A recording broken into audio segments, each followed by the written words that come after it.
할렐루야. 2월의 마지막 수요일입니다. 금주 주일에는 천년 혼인잔치 역사니라 행한 대로 갚아주리라 라는 주제로 말씀해 주셨습니다. 그리고 오늘 수요 말씀은 하나님의 때가 와야 한다. 하나님의 때가 와야 한다 라는 주제로 말씀해 주십니다. 이제 말씀 듣겠습니다. 하나님은 하나님에 관한 일들은 반드시 때가 되어야 행하십니다. 근데 사람들은 어떨까요? 사람들은 아무 때나 행합니다. 아무 때나 하기에 문제가 생기고 실패도 합니다. 근데 하나님은 때가 되어야 행하신다고 했는데 하나님은 때가 되면 하나님의 일을 어떻게 행하실까요? 예비한 자를 보내서 그로 하여금 행하게 하십니다. 믿습니까? 근데 만일 때가 되어도 그 예비한 자가 몰라서 그 때를 몰라서 행하지 않으면 어떻게 하겠습니까? 그러면 그 합당한 자에게 자극을 주어 깨닫게 하여 행하게 하십니다. 지난날 하나님이 성령과 성자와 함께 어떻게 행하셨나 생각해 보기 바랍니다. 그와 같이 지금도 미래에도 동시성으로 행하시니 잘 생각하고 기도하고 물어보아야 합니다. 잘못하면 하나님과도 성령, 예수님 사명자와도 무지속에 상극하여 고통을 겪게 됩니다. 알겠습니까? 사람은 몰라서 실패합니다. 너무도 모르고 살아갑니다. 절대자 하나님, 성령, 성자와 예수님과 그가 보내서 따라가는 자에 대해 배워야 합니다. 모르면 상극하게 됩니다. 모르면 악평도 하고 불신하여 욕도 하고 불만도 합니다. 그러나 알면 순간 칭찬하고 기뻐합니다. 만물도 사람도 그러합니다. 또 새로운 때가 되어야 만물도 사람도 과거에 인식하고 대하던 것과는 다르게 인식하고 생각이 바뀌어서 새롭게 바뀐 대로 눈을 떠 보게 되고 대하게 됩니다. 그러므로 새로운 새 시대가 와야 됩니다. 새로운 시대가 오면 똑같은 돌도 새롭게 보이고 사람도 같은 사람인데 새롭게 귀하게 보이고 귀하게 대하게 됩니다. 천대받던 돌과 나무도 동물들도 새로운 때가 오면 귀하게 보게 되고 보화로 대하게 됩니다. 사람도 자기 때가 오면 천대받던 자가 우러러 보는 자가 되고 보화의 사람이 됩니다. 이렇게 새로운 시대가 오니 하나님은 이상 세계가 온다 하셨고 예수님은 보라 새 것이다 새 시대다 옛 것은 지나갔다 새 하늘과 새 땅이다 하셨습니다. 같은 하늘인데도 같은 땅인데도 새 하늘이다 새 땅이다 하셨습니다. 또 어느 때는 새로운 지역으로 옮기시고 새 하늘과 새 땅이라고도 하셨습니다. 아무튼 하나님이 정한 새로운 때가 와야 만물도 사람도 하나님이 뜻을 두고 창조하신 그 뜻을 행하게 하십니다.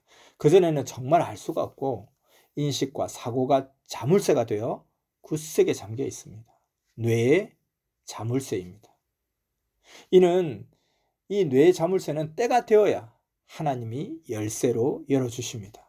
그러므로 새로운 때, 새로운 시대가 그렇게 중요한 것입니다. 또한 새로운 시대가 와도 알아야 됩니다. 아는 것이 중요합니다. 모르면 만물도 사람도 불평불만과 악평으로 대하고 모르면 걱정, 근심, 염려하고 탄식하며 심정을 태웁니다. 모르면 하나님까지 무지 속에 상극으로 대하고 자기를 구하러 온 하나님이 보내신 구원자까지 원수로 대합니다. 역사적으로 봐도 모세도 그렇게 대했잖아요.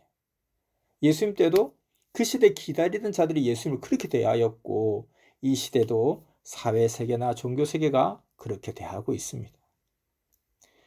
모를 때는 평생 외면하고 살겠다 하던 것을 알면 자기 소유를 다 팔아 그것을 사서 좋아서 잔치합니다. 월면동 자연성전도 마찬가지입니다. 공사가 끝나니 소문이 막 나서 많은 자들이 구경 왔습니다. 모두들 사람의 작품이라기보다 신의 글작이라고 감탄했습니다. 그 구상이 아름답고 신기하고 웅장하다며 감탄했습니다. 하루는 한국의 수석협회 회장들이 월명동에 돌이 많다는 소문을 듣고 구경하러 왔습니다.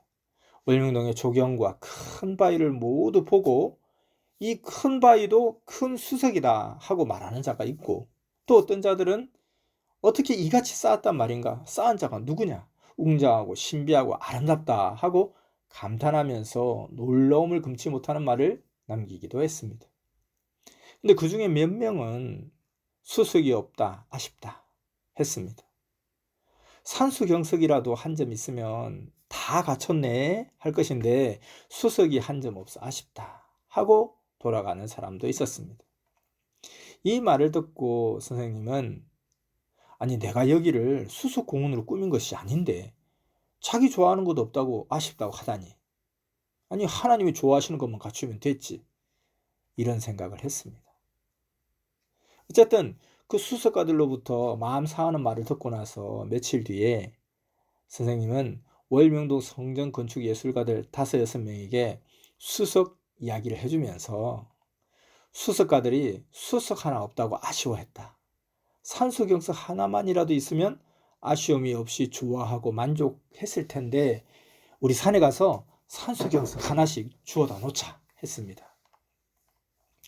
근데 알고 보니 성령폭포 좌측에 화강석 기둥 위에 세운 그 물개 바위가 물개 형상도 보이고 산수경석 형상도 보이는 그런 바위였습니다.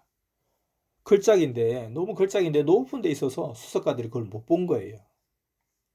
그래서 또 하나님께 묻기를, 월면동에 다 있다고 했는데 멋진 수석은 있는데 산수경석은 그럼 어디에 있습니까? 하니 하나님께서는 앞산과 동굴의 산을 보아라. 산수경석 형상이다.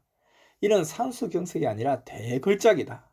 너무 크니까 보아도 보지를 못하는구나 하셨습니다. 그래서 말씀을 듣고 쭉 둘러보니 너무 웅장하고 신비하고 아름다운 산수경석 대걸작 하나님이 창조하신 작품이었습니다. 선생은 성전 건축 예술가들에게 하나님 자연성전 궁에 산수경석 하나 주워다 놓자 했으니 그 청년들 5-6명을 데리고 떠났습니다. 선생이 기도하던 장소 다리골 응달로 주워로 가자. 옛날에 기도할 때 보던 돌들이 어른거린다 하고 떠났습니다. 수석가들이 산수경석 하나만 있어도 아쉬움이 없는데 월명동에 돌은 많아도 자기들이 좋아하는 작품은 한 점도 없다고 해서 선생은 하나님의 전을 더 빛내려고 멋진 것 하나 주워오자 하고 갔습니다. 산수경석 모양은 어떠해야 되느냐 하면은 좌측봉이 높고 우측봉은 낮아야 합니다. 자, 이런 산수경석의 모양을 그리면서 이제 올라간 거예요. 근데 이제 잔디 성전을 지나서 모두 다른 사람들을 앞에 가게 하고 선생님 혼자 성령님을 생각하며 어느 곳에 가야 있을까? 그 넓은 산에서 오늘 주워올 수 있을까? 하며 걸어가고 있었습니다. 근데 낙타바위 옆에 길을 올라갈 때쯤 우측으로 고개가 돌아가는 거예요. 쳐다보니까 그게 바위돌이 보였습니다. 영산원 꽃나무를 심어놓은 바위였습니다. 저 위에 선이 올라갔다 내려갔다 하는 모양이 산수경석 같다 하고 혼자 중얼거리며 돌에 올라가 보았습니다. 그 영산원 꽃나무가 느티나무같이 커서 가리고 있어서 그것을 옆으로 딱 제치고 보니까 돌이 너무 멋있는 거예요. 야, 이 바위돌이 산수경석같이 생겼다 하고 감격했습니다.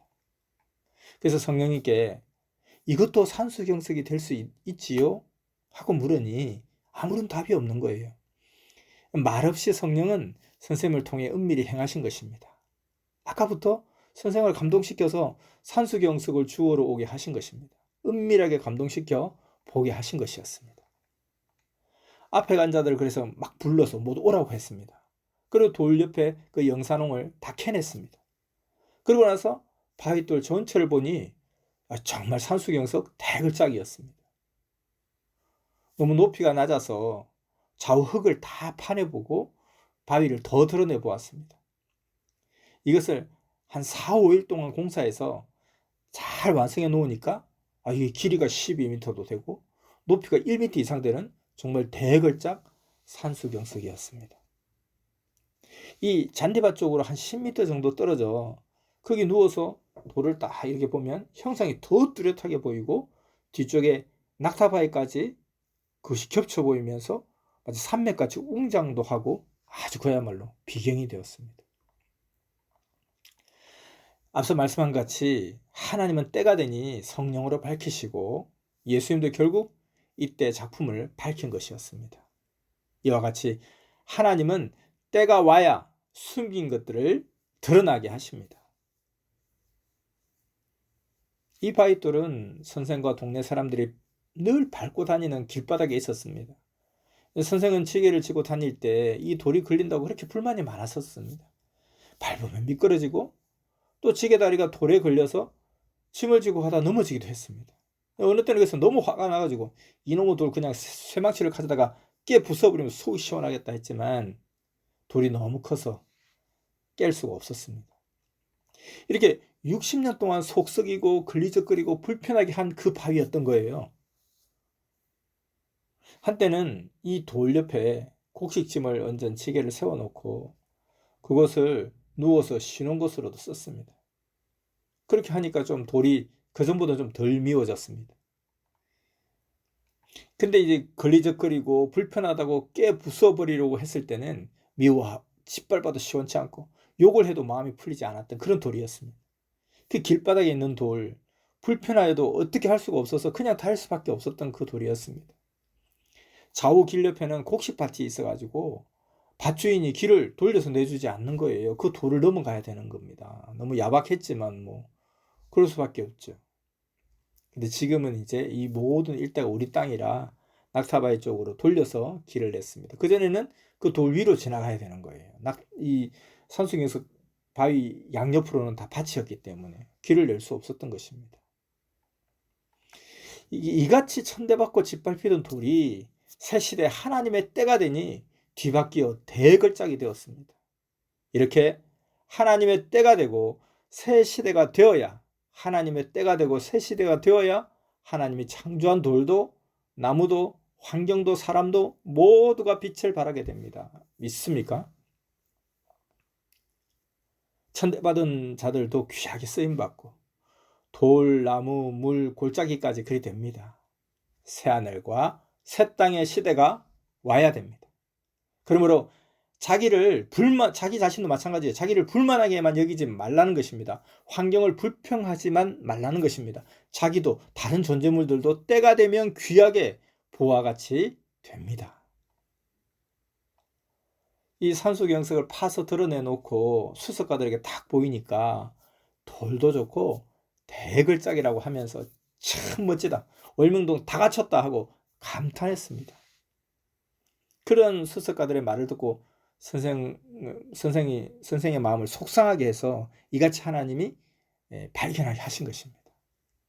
그리고 우리가 어떤 상황 속에서도 모든 것을 긍정적으로 보고 원망 없이 해야 무지 속에 상극의 일들을 하지 않게 됩니다.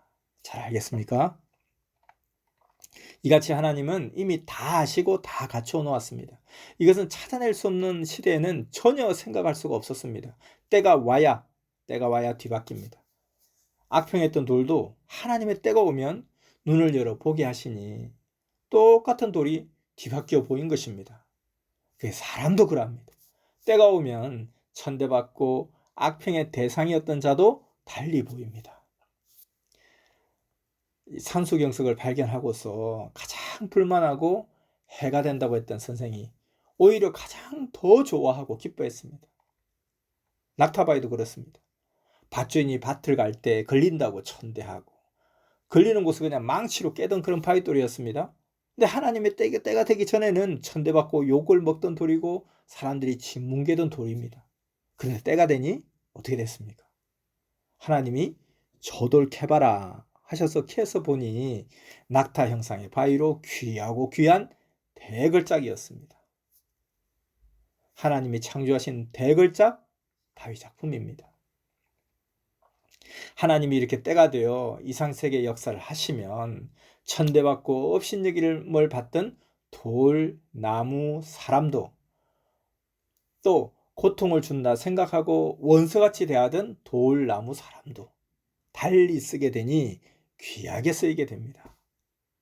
농사 짓던 자를 하나님의 복음을 전하는 자로 쓰니 모두 귀하게 대하고 영광으로 쓰였습니다. 바위도 걸리적거리던 것을 달리 쓰게 되니 작품으로 쓰이고, 나무도 땔감으로 쓰던 것을 작품으로 쓰니 귀하게 되었습니다. 이렇게 하나님의 이상세계 새 시대가 와야 사람도 나무도 돌도 짐승도 모두 다른 목적으로 쓰입니다. 하나님의 뜻을 두고 창조 목적을 위해 쓰이니 가치 있고 귀하게 쓰이는 것입니다. 그러 하나님의 시대, 때가 와야 합니다. 믿습니까? 하나님의 때가 오기 전에는 월명동 앞산도 너무 가깝고 답답하다고 없애려고 가던 생각을 하면 싫어했죠. 늘 없앨 수 있으면 없애려 하고 탄식했습니다. 그러다 하나님의 때가 되니 어떻게 됐습니까? 최고 핵심지로 뒤바뀌어 앞산의 야심작을 만들지 않았습니까? 이같이 모르면 지옥 고통, 알면 천국입니다.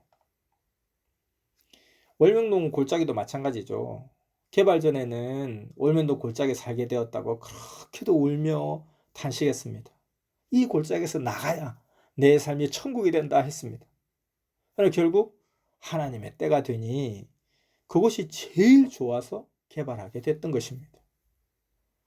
그래서 하나님의 자연성전, 하나님의 궁에서 살게 된 것입니다. 이와 같이 하나님의 때가 와서 모든 것이 회복되면 이상적 삶을 모두 살게 되니 낙심 말고 서로 화평으로 해야 합니다. 낙심 말고 서로 화평으로 해야 합니다. 여러분 각자에게도 삶의 어려운 고통이 있습니다. 그러나 하나님이 정한 자기 때가 되면 모두 잘 되니 참고 열심히 해야 됩니다. 그리고 이 같은 말씀을 하나님 성령 예수님이 해 주신 것입니다. 아멘. 여러분 오늘 말씀 하나님의 때가 와야 한다. 말씀 잘 들었습니까? 말씀의 능력과 권능을 받고 말씀의 주인공이 되는 여러분 되시기 바랍니다. 말씀 마쳤습니다. 광고 하나 하겠습니다. 지난주에 예고편 영상 올린 것 같이 하나님이 함께 하시는 삶, 이 컨텐츠와 내가 본 섭리 역사와 삼형제의 삶, 이 두 개의 컨텐츠가 3월 1일부터 궁바속 채널이 아닌 예고편에서 예고한 채널에서 시작됩니다. 하나님이 함께 하시는 삶부터 먼저 시작하고 두 컨텐츠를 격주로 하나씩 매주 올리도록 하겠습니다. 많은 시청 바랍니다. 감사합니다.